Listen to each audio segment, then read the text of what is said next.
আপনারা যদি একটু সময় দেন তাহলে আমি আজকে কথা বলবো। কি সময় দেওয়া যাবে?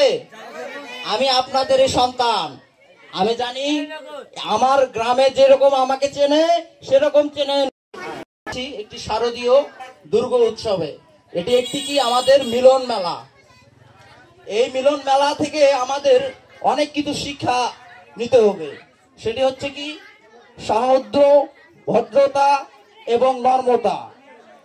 আপনারা সকলে অবহিত আছেন যে মহিষাসুরকে কিভাবে মা দুর্গা প্রতিহত করেছিল, মনে নেই আপনাদের?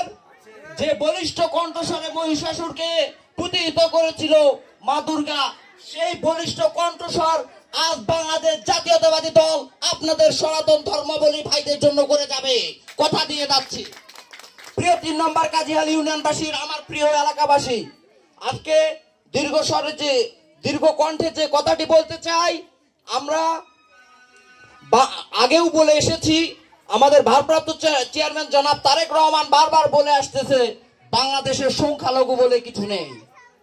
বাংলাদেশে আমরা যারা, বাংলাদেশ একটি ছোট্ট দেশ, এ দেশে হিন্দু, মুসলিম, বৌদ্ধ, খ্রিস্টান সবাই বাস করে। তাদের প্রত্যেকটারই একটি জাত, সেটি হচ্ছে কি আমরা সবাই বাংলাদেশি। আমরা বাংলাদেশি। প্রিয় ভাইয়েরা এবং আমার এখানে অনেক বয়োজ্যেষ্ঠ ভাই বোনেরা রয়েছেন, আজকে একটি বিষয়, আমাদের শহীদ প্রেসিডেন্ট জিয়াউর রহমান প্রায় একটি কথা বলতেন। কথাটি হচ্ছে কি আমরা আওয়ামী লীগ থেকে একটু আলাদা। ওরা বলতো ধর্ম যার যার, উৎসব সবার। তার থেকে আমরা একটু ব্যতিক্রম। কিরকম ব্যতিক্রম? ধর্ম যার যার, রাষ্ট্রটা সবার। সবাইকে দায়িত্ব নিতে হবে এই বাংলাদেশের জন্য। শুধু আমরা না, আপনাদেরও অধিকার রয়েছে এই বাংলাদেশকে সুষ্ঠু সুন্দর রাখার জন্য। প্রিয় ভাইরা, দিল্লি থেকে উড়ন্ত লাড্ডু চলে আসতেছে যে এখানে নাকি সনাতন ধর্মাবলী ভাই ও বোনদের উপর আঘাত করা হয়। বারবার ভুয়া নিউজ সোশ্যাল মিডিয়ায় আসতেছে।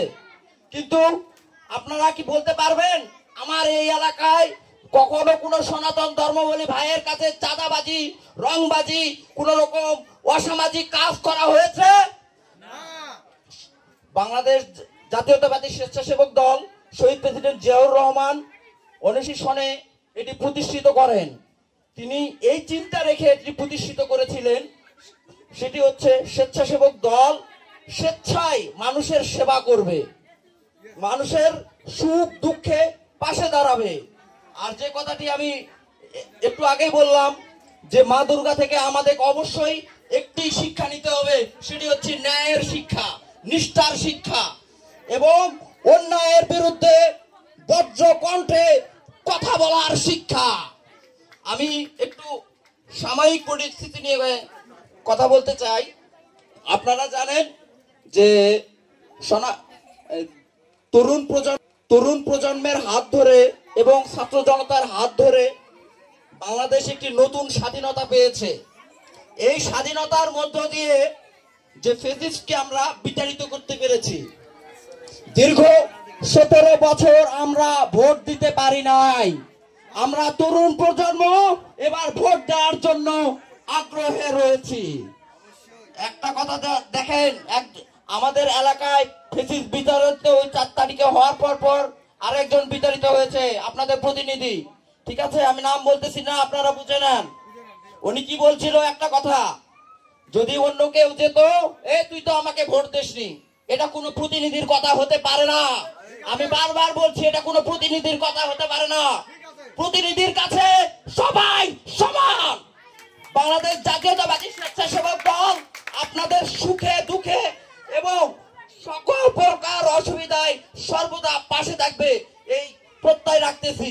আমি আজকে দৃঢ় প্রত্যয় রাখতেছি যে আপনারা যদি আমাকে সমর্থন করেন, যদি আমাকে আপনাদের পাশে থাকার সুযোগ দেন, তাহলে অবশ্যই আমি আমার বাবার ন্যায়, আপনারা জানেন দীর্ঘ 9 বছর যাবত আমার বাবা এখানে জনগণের ভোটে নির্বাচিত হয়ে চেয়ারম্যানই করেছিলেন। তার নামে যদি আপনারা কোনো প্রকার দুর্নীতি বা চাঁদাবাজি বা কারো কাছ থেকে কার্ডে টাকা নিয়েছে এরকম কোনো প্রমাণ দিতে পারেন, তাহলে আমি আপনাদের কাছে আজকে দৃঢ় প্রত্যয় রেখে বলে যাচ্ছি, আমি আর কোনোদিন রাজনীতিতে আসবো না এবং স্বেচ্ছাসেবক দল ছেড়ে দিব। আমি বুকে হাত দিয়ে বলতে পারি, আমি সুযোগ্য সিরাজ মোহাম্মদ আবুল হোসেনের ছেলে।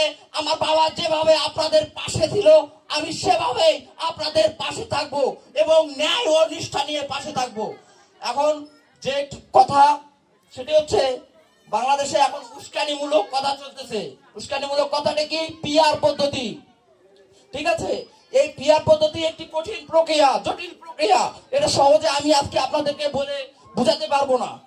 বাংলাদেশের সকল মানুষ এখনো এই পিআর পদ্ধতি সম্পর্কে অজ্ঞ রয়েছে।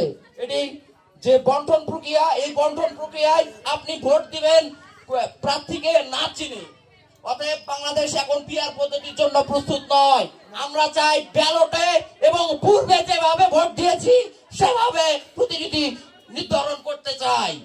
তাই পিআর পদ্ধতির সুযোগ বাংলাদেশে নেই। আপনারা শুধু ঐক্য থাকুন এবং মানবতার সহিত কাজ করুন। বাংলাদেশের যে নতুন স্বপ্ন আমরা দেখতেছি, নতুন বাংলাদেশ তৈরির একটি স্বপ্ন নিয়ে আমরা এগিয়ে যাচ্ছি।